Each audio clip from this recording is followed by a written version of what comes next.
Don't you ever find yourself reminiscing about how different childhood used to be? About how our friendships are slowly changing over time?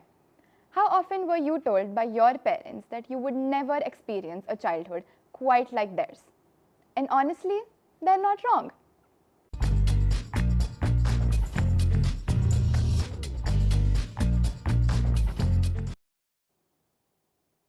Hello, you are watching Satva Speaks. I'm Surashri, your host for today, and we are in conversation with Dr. Sagar Vidwans. Hello, sir. Welcome to the podcast. Thank you, Surashri. Okay. He is the academic coordinator of the School of Humanities and Social Sciences, DESPU Pune University.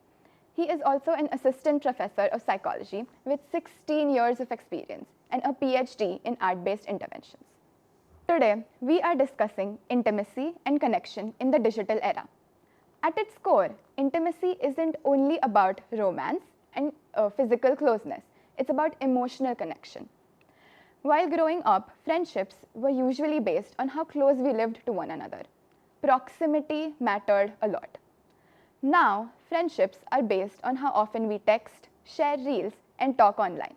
Proximity still matters, but the way it shows up has changed from physical closeness to digital closeness. And that exactly is digital intimacy. So, sir, what are your viewpoints on digital intimacy? Okay, so digital intimacy has two words. One which is digital, so it is technologically driven, and intimacy is more psychological or sociological concept. Right. Intimacy, as name says, when two individuals or two elements are close to each other. Proximity, as you in your opening remark you made that comment. Right. So, in layman's language, when I am close to someone, not in a physical form, but in a virtual form. So, that is the first level of meaning when we call that digital intimacy. But when we look at digital intimacy from a psychological viewpoint or from sociological viewpoint or technological viewpoint, Right. it is about getting engaged in some form of conversation, either verbally, textually, pictorially, or whatever combinations we can come up with over a net. Right. So, there are different means. One can be Facebook, one can be Instagram, one can be LinkedIn, or any other channel that we use to get connected with the human being without physical presence. Right. So, that how I would define digital intimacy is.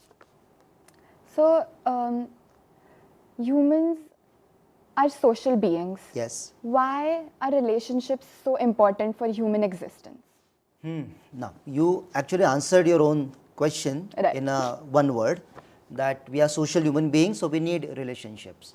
But imagine if we don't keep this word relationship but only connections, then connection can also be very operational. For example, colleagues. Colleagues are connected because of some goal, that is their work related, but they may not having relationship between them. Right. So, there is a difference between getting connected or stay connected and having a relationship. Right. If we go back to the times when human beings, they realize that we need to be together for some reason apart from survival. When we used to live in caves, then we moved out of that and we started cultivating land. We started having animals for different purposes. We started creating wealth. Now, to keep the wealth alive or to protect our wealth, we needed human resource. Right. Now, the human resource was in some form of relationship. Marriage came out. Right. Marriage can also be looked at from religious perspective. Marriage can also be looked at from legal perspective. When we go for court marriage, for example, there is no rituals involved in that. And marriage can also be without any legal or religious or spiritual connotation, Right. like cohabitation. Cohabitation or live-in relationship, now we call that. This is something that we put on the table. So, relationships are so important because they give us resources to live life. Relationships add meaning in life, purpose in life. Imagine a working individual or student of your age. Most of you are engaged in your academics at least for 7 hours now, Right. including your time. When you reach home, you need someone to talk to. Right. you need some draw. Even for college, I am saying, you need some draw so that you can go for that apart from your technical education. So, we find joy being with people, and that joy gives us that zest, and that zest keeps us alive and thrive. Right. So, this is the reason from psychological viewpoint, I would say relationship is one of the prime source of well-being, mental health. Right. So, there is a model by Carol Riff, and there are so many other models given by Diner or Seligman, and they do talk about one important factor of having positive relationships. So, just having relationship, not enough. Right. Having positive and functional relationship. Now, what is functionality? Where there is a barter system, something like you are giving in form of time, Right. and you are getting empathy, you are getting support, you are getting respect, you are getting some intellectual resources, then that relationship becomes positive. So, we can also take up digital intimacy as a topic, and we can connect that how many positive relationships we have Right. over digital intimacy. Right. So when you say that relationships are important, it also brings in the physical aspect of it. Yes, it when we does. talk about Yeah. digital intimacy. So why is the presence of another person sitting right next to you so important? Yeah. Okay. So, I have one question to ask before I answer that Right. question. What do you think, Sarashini, how many relationships, number wise I am saying, I am not talking about quality wise right now, how many relationship one human can form and maintain? This is, we are talking about like acquaintances, friends, Yes, everything in general. every human being you are connected with. Probably like 50, 60 maybe then. Okay, I think you are quite underestimating. Okay. Try one more time. See? 90, 100. Okay. I Okay. think I might be overestimating myself now. No, you are still underestimating. Okay. Okay. So, one anthropologist came up with one number which can vary as per the culture, but the number is 150. Oh, wow. 150. Okay. One human can handle up to 150 relations. I repeat, it is not about the quality of relationship. I am only talking about the quantity of relationship. And this 150 number is called Dunbar's number. Okay. In 150 now, we can start leveling them. As you said, like few of them are acquaintances, few of them are colleagues, few of them are blood relatives, few of them are very core friends, few of them can be your groups, like Right. for example clubs that you join, or you go for sport activity or hobby activity. Now, all these are levels and layers of your relationship, but we can keep 150 as the number. Now, in this, we also need to look at what type of engagements we do. Now, you tell me on digital platforms, what type of engagements we do so that we can maintain the relationship, we can solidify our relationship. Message each other, obviously. Like I said in my intro, we send each other reels, Yeah. or we call each other if it's online. Post stories, or like post something on the internet, that Right. there's more interaction there. Now, okay, when we start from the posting something, if I post a picture or if I put one video, I visited one place and I thought I should make vlog. I made that vlog, or I made a food blog and I put that up. Then I'm waiting for comments to come. Right. And my whole day can also go into that, reading comments and commenting back to them, feeling good about it, feeling bad about it, feeling angry about it, whatever. This is one interaction. However, this is not actual intimacy. Yeah. I would add one more interesting point here. When we are together, as you were talking about a physical space, so I'll come to your question. Right. When we are in physical space and we want to form relationships, we go for grooming. Now, I'm not talking about the beauty enhancement grooming. I'm talking about to make ourselves presentable and approachable. Right. Apes, when they form relationships, their one important part is grooming. And how do they groom? They clear or they clean each other's fur. Right. So when we look at monkeys, Yeah. they are into this business. They are clearing each other's fur. Right. Now this is very important for them. What is important for us? In physical space, when there is one individual sitting next to you, non-verbal communication becomes very strong. One more thing, though we are adapting to digital media, we are talking about thousands of years of evolution. And technology, frankly speaking, is not young, or I would say technology is now young still. From 30, 40 years ago, Right. we started indulging into technology. And Instagram and WhatsApp came 10, 15 years ago, not before that. Right. So as human beings, having that physical space, and if we look at from let's say vibe, that vibe is very strong when there's a human sitting next to you, Right. which is still not there on digital platform. Yeah. The reason is there's a distance. Second, you know that you can mask yourself. Right. When you are sitting next to each other and you can feel like you can approach that person if something happens. So that liberty and that commitment that you bring on the table in physical spaces is quite high. Right. So from evolutionary perspective, from even biological perspective, imagine you are conversing or you're grooming on digitally, means you are chit chat or you're passing comment or you're putting your video up. These are all part of engaging digitally. How much commitment we actually give? Sometimes out of pressure, sometimes out of some other reason, we keep on responding to that. Right. And because it's a one-way communication most of the time, that you comment on it or you put your comment and you go for a walk. Right. By the time you come back, people will comment on that. And such things are not possible when we are physically together. One more thing, proximity or repeated exposure leads to attraction. That's what the simple psychological phenomenon is. So the frequency, intensity, investment that we do when we meet, all these factors would bring more genuinity Right. in the relationship.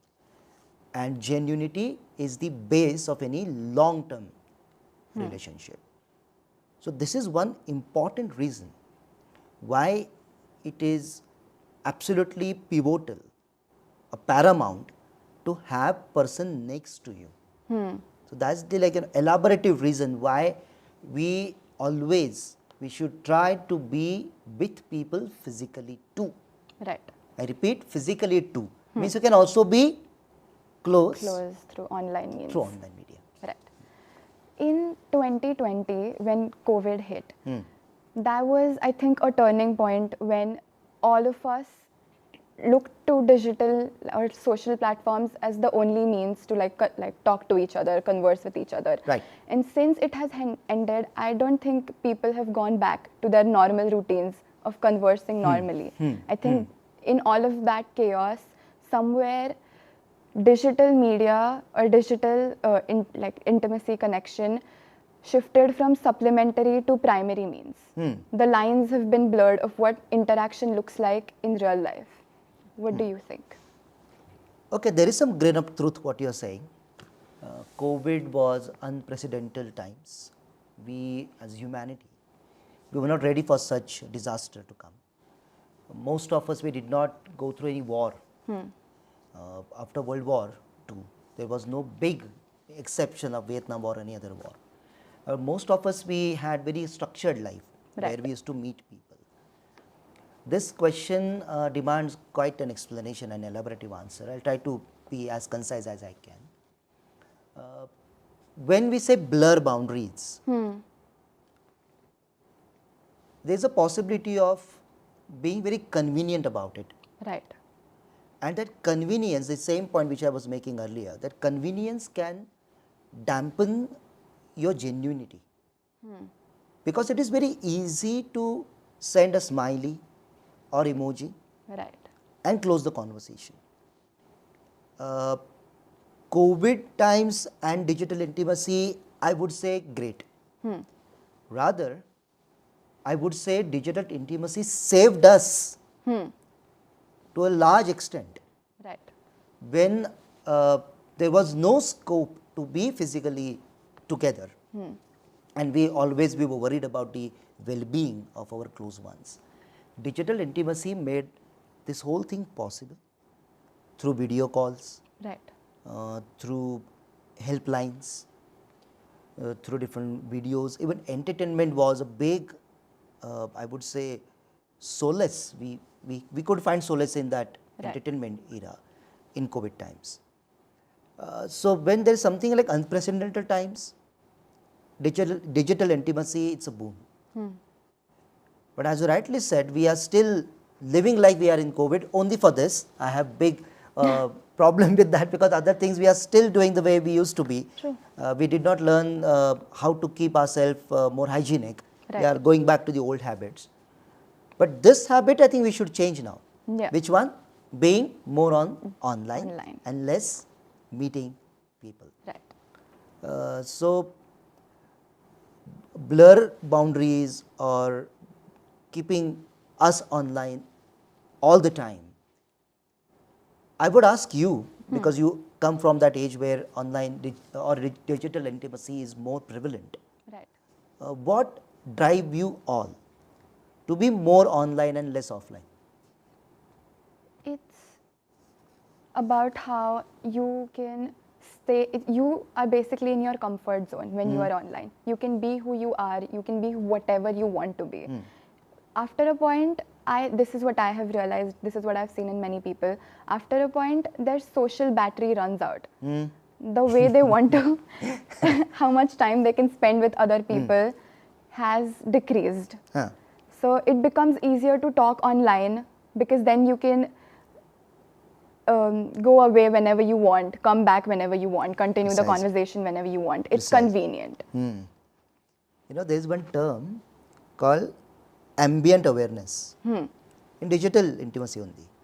And it talks about being close to each other and picking up all small little things which are happening in others' life. Right. Now, this ambient awareness also has one more side, that being alone with group. As you precisely said, I can go wherever I feel like, or I can hide myself, or I Right. can mask myself. I can make myself unavailable conveniently. And one important part, that about the comfort, being in your comfort zone. Quality relationships demand that you need to go out of your comfort zone and have those intense and sometimes not so pleasant conversations. Right. What I have realized is, through digital intimacy, people, they don't do this kind of unpleasant conversations too. Have I or have we made digital platforms or digital conversations more phony, artificial, where, because I am going to be visible, I am going to be exposed to the Right. world, or at least in my close groups, if not completely world. But there is some form of artificial element adding to that, and convenience, as you said. But remember one thing, for any psychologist would vouch for it, or any other experienced person would vouch for it, that to have that relationship stable and fruitful and substance, where relationship has substance, it is not always being in your comfort zone, going out of comfort zone, confronting individuals in the right spirit, in a physical form. But when time demands or situation demands that I won't be able to meet you, then important question comes, what would make that digital relationship or that digital intimacy going? So in my view, it all matters that what kind of conversation and bond you had in a physical space before you turn that physical relationship, physical space relationship rather, into a digital relationship. So I have one interesting example to give. Right. In my close group, we had one couple, and that couple had long distance relationship. And I am talking about that era where digital intimacy was at the nascent stage. But video calls, Skype, Yahoo Messenger, these things were there, Right. where you could meet people online. So this couple, they had long distance relationship for 5 years Oh, wow. before they got into a marital relationship. That is a long time. Yeah. A very long time. Very long time. And they had that relationship, they got married, now they are having a daughter, and they are having good marital relationships. When I inquired about it as a psychologist, about this whole possibility of having long-term relationship in digital era and then converting into a proper marital relationship, what they both told me that we took extra efforts Right. to meet at least twice or thrice in a year, at least for an hour, if not possible for days. Right. Now the point which I was trying to make, that to make a relationship fruitful online or offline, it is important to invest that much time. If you have done that offline and now you are maintaining your relationship, then it is very helpful. Right. Even having that digital intimacy. Forming relationship is one. Forming online relationship, then meeting and then maintaining can be a great combination. Right. Second great combination can be, I started off offline, now I am online, I am having more time online, then I am coming back offline, rekindling my relationship or adding that zest to my relationship, and again I am maintaining my relationship digitally. Right. This would again second great combination we can have. What you said about meeting online and forming a relationship online itself, how authentic do you think that relationship would be? Do you think for a relationship to form, they would need a foundation beforehand to understand that yes, this is worth working towards? Okay, my answer to this question is, in my view, yes, means you need to have that foundation before you go for digital intimacy. But here again, we need to understand strong ties and weak ties in digital intimacy. Right. Now, what do you mean by that? Strong ties means something that we maintain almost on a daily basis. And that strong tie is very resourceful, either emotionally, psychologically, or knowledge-wise. Right. And weak ties, and these weak ties are not having that strong foundation. Take simple example of internships on LinkedIn, the calls that we all make. On LinkedIn, when you put your interest, I'm interested, I'm open to work. That's how the badges come. Yeah. And now people who are looking for intern, they would reach out to you. Now what would you call that tie? A weak tie. A weak tie. But this weak word is not in popular sense. Weak means functional tie, Superficial. superficial. Right. But a superficial has one utilitarian value. So I am not going to share my life with that person. I am going to share, or I am rather sharing my requirement, Right. which is a commercial requirement. But I am not talking about an emotional requirement. And I hope this day would not come where I am writing open to therapy. I don't want that badge to come on LinkedIn or any other platform. Very unfortunate thing about the foundation. When Sushant Singh Rajput's case happened, and there was like upsurge of mental health, and there are so many people on digital platform, they had their status saying that if you are in need, talk to me, or I am available for dialogue. Right. So many people have done that, and I was not happy with that. The reason is, you are trying to be intimate with someone, or you are asking people to be intimate with you Right. in terms of the dialogue. But is there any foundation? Why one would talk to you? Second, do you have that capacity to do that? Right. To have that long-term relationship or long-distance relationship or forming foundation first and going ahead. I feel that intense dialogue where you're not hiding behind the walls, you're not pretentious, there is no feel-good factor that you always want to be maintaining, then this foundation is absolutely necessary Right. to enjoy digital intimacy.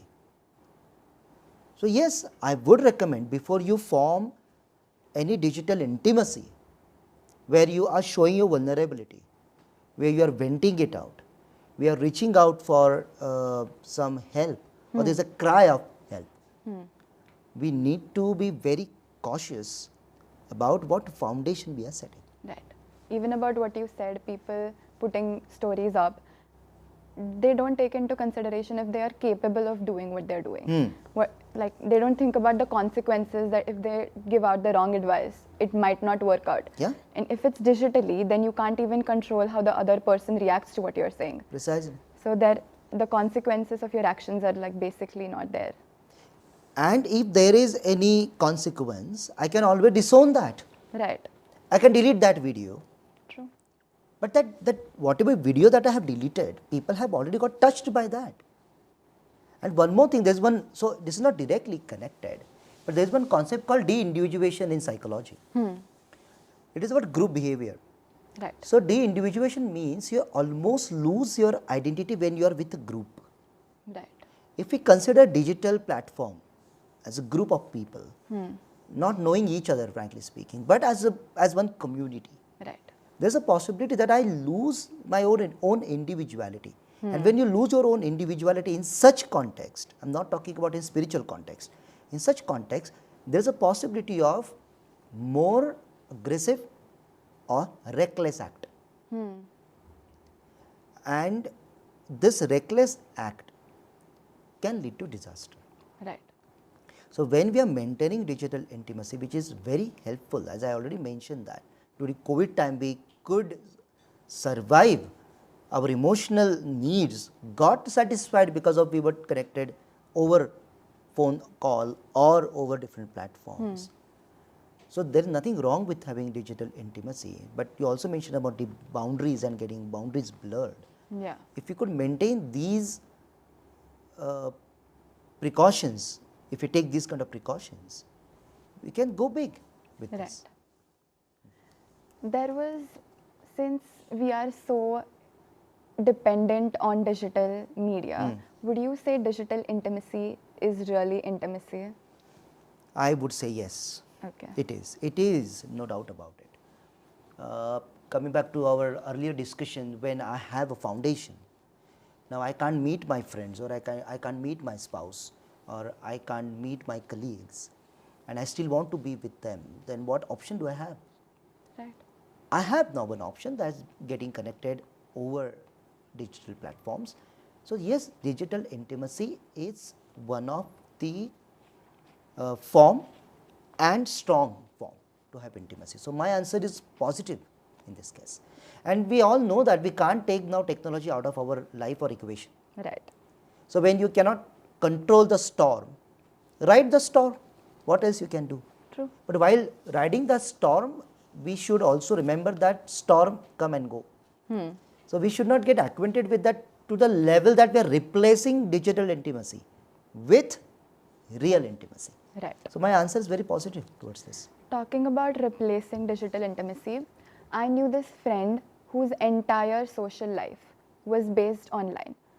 And due to some unfortunate events, she lost her mother and she looked for help and support in the online community, which unfortunately she did not receive. I think people usually blur the lines between interaction with genuine connection. What do you think?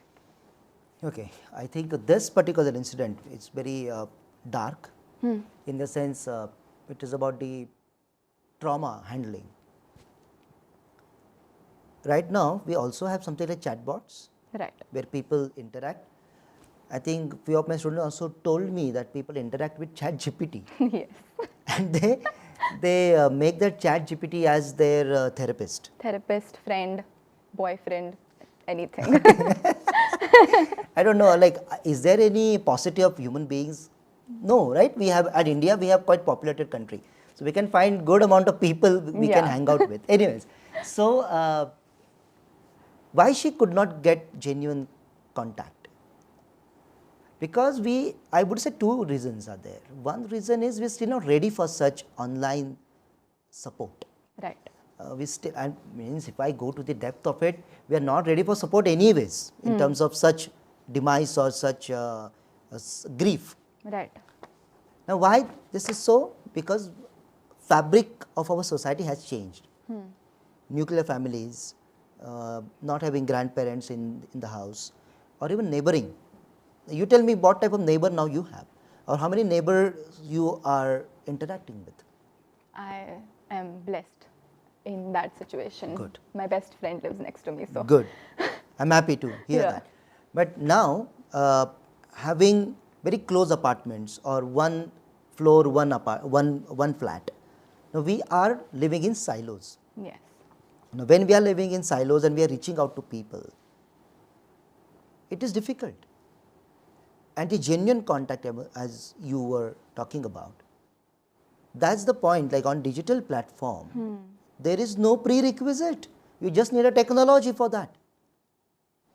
Genuinity would only come when you invest time, effort, you move from one place to the another, or to adding to that,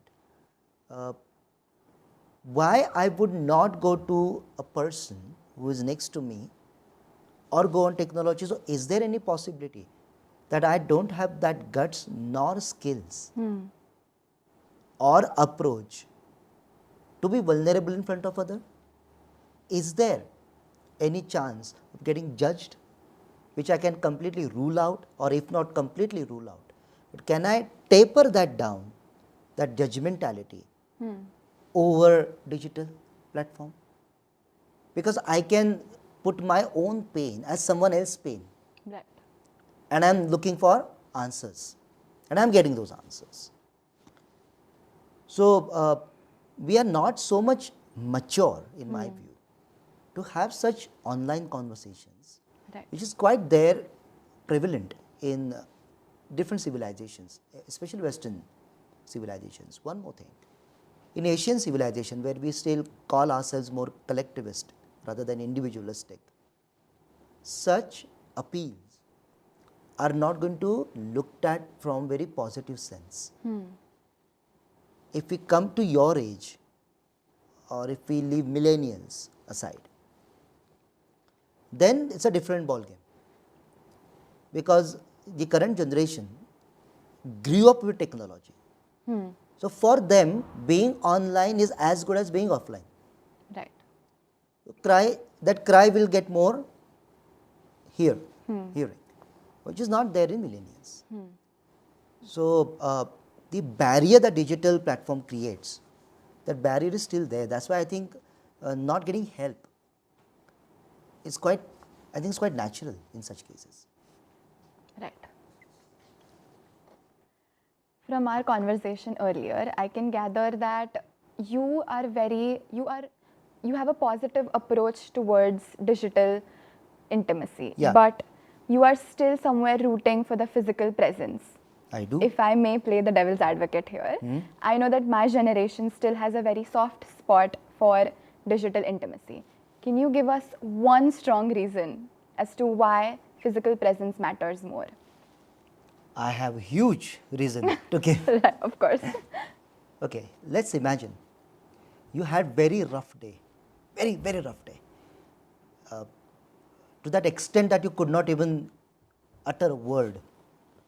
Somehow you came home, there was somebody to open that door. So you are blessed one already, there's somebody Right. there to open the door. Door was opened, you entered. And your mother, or your father or sibling, whoever the present caregiver, your loved one, looked at you and did nothing but hugged you. hold you for some time, didn't say a word. The moment got over, you left to your room. At night, you all gathered. Being our Indian family, no TV in front of you, food was served, mobile was not with you, and you all started eating together. And slowly, maybe father or your mother started asking, "So Surashri, how was your day? I heard something, would you like to talk?" So this first thing, when the caregiver hugged you, it has tremendous biological reason to feel good about it. In digital intimacy, this biological presence is not there, so the biological cooling down effect is also not there. If I put in very biological language, allow me to do that. When we touch a human being, our body temperature goes down. If that touch is very affectionate, Okay. if that touch is out of anger, then exactly opposite would happen. When human touches human, cortisol levels responsible for stress starts going down. Oxytocin, responsible for love and affection, goes up. Endorphin, which is feel good factor, goes up. One more, the vibe matching, as we all talk about, that vibe match is also quite potent there. Right. So this genuine touch and genuine conversation, non-verbal I am saying, no word use, is unparalleled. You cannot have any emoji matching this kind of intense, non-verbal, affectionate, intimate and immersive conversation. Agreed.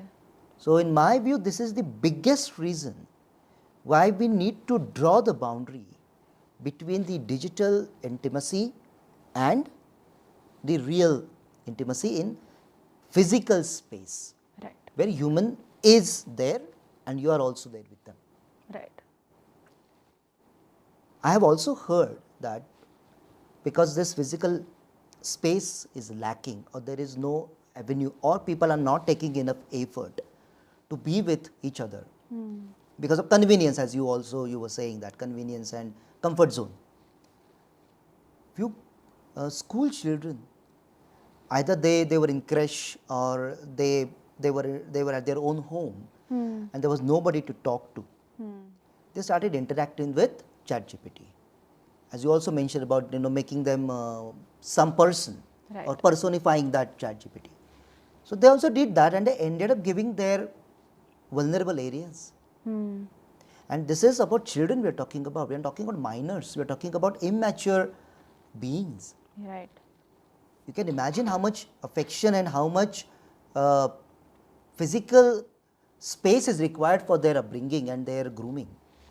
So they ended up giving a lot more, and they had horrible conversation with them. In the sense, they could not understand it was horrible, but they ended up giving their data, and that data can be used against them, or rumors can be also get created Right. based on the data, because every time we are living digital footprints. So I have a strong reason why I would still push for the actual geographical movement to have the conversation, or at least in our own home, keeping our Indianness going, where people are interacting with each other without keeping their phone with them, distancing that phone with them, bringing that groundedness in the conversation. And that grounded individual can actually have excellent digital intimacy. Right. Because I know what true intimacy is all about. I'm using a digital intimacy because I'm stable. Then that convenience, that provision would make a lot more difference. So though your generation can feel that way, I would say, I think this particular point I would urge all of you, not just your generation, but all of you, to ponder upon. Like, are we losing that? Are we making it our own home digital? For example, conversing with each other. But I'll give you interesting funny side to it. Right. I was reading one research, qualitative research done in South Korea.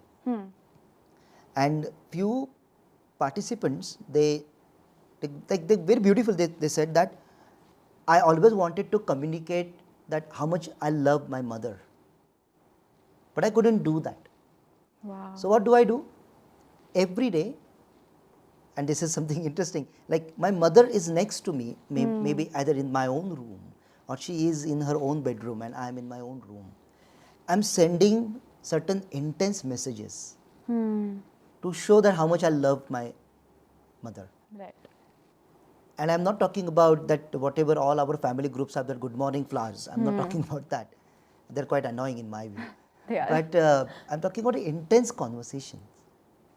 And that girl reported that I could break that barrier digitally. Later on, I collected that courage to actually confront my mother and express my love. Right. Adding one more point to it, why I still go for actual physical space interactions.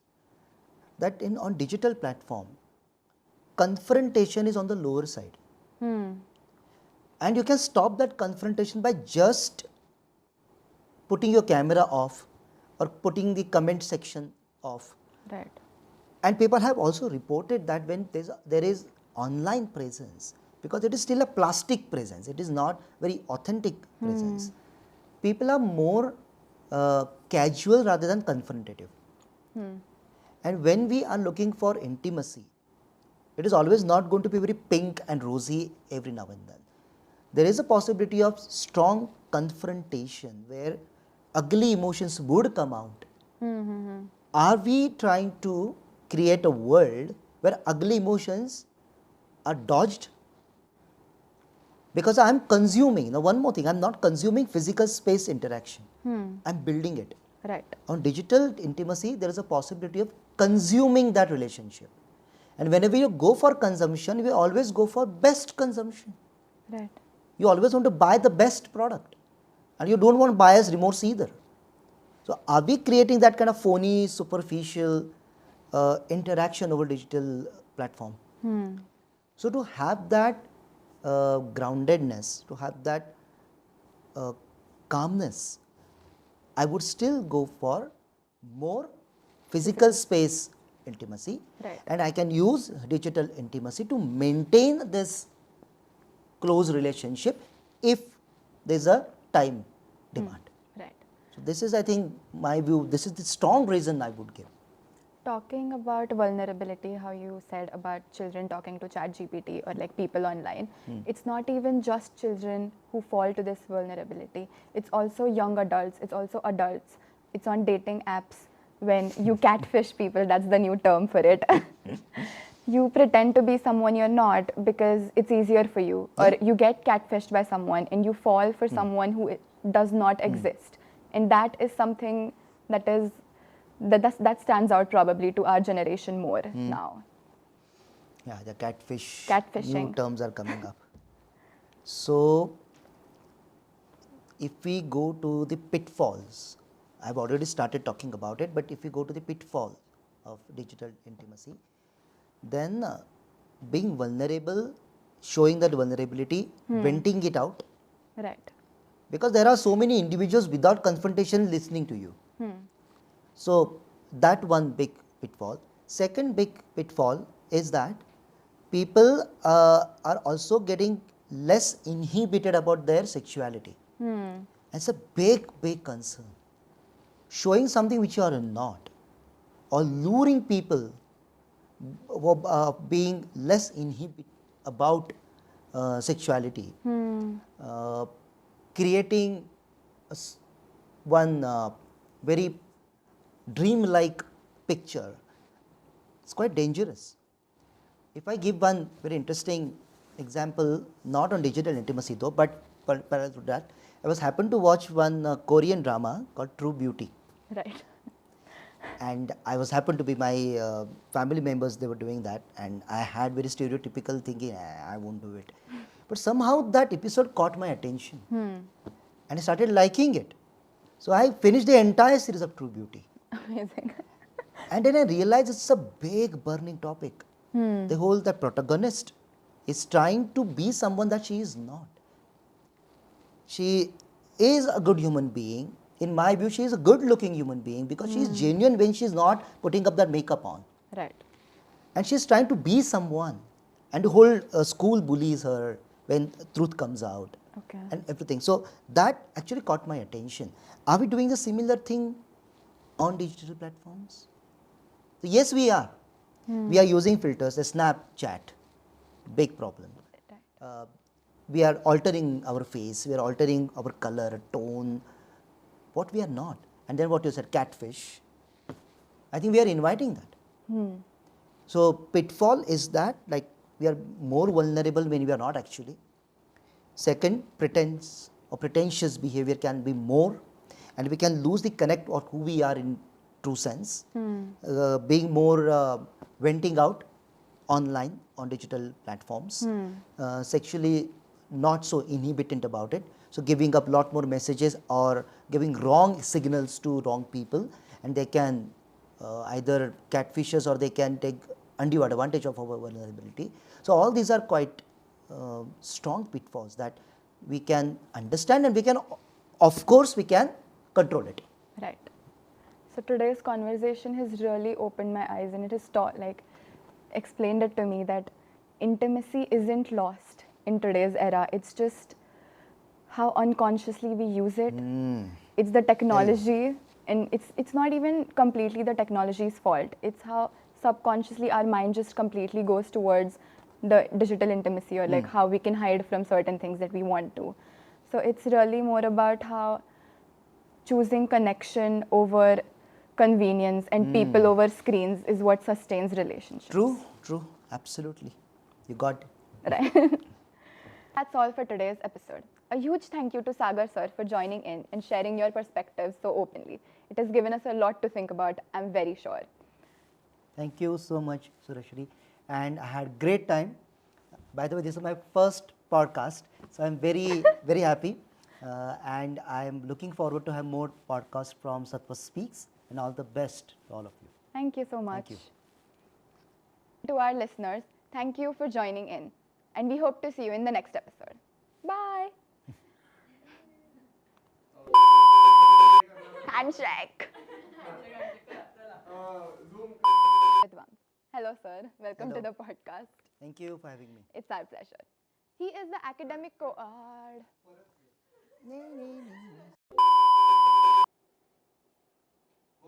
बोलो जरा. Today we have Sagar sir here with us. Sagar sir, Thank welcome you. to the podcast. Thank you, Sureshri. पहिल्यांदा तो मी खाली ठेवायचं आहे ना. हां. मग मी करायचं. मग oh, थांब. sorry, मी वरती.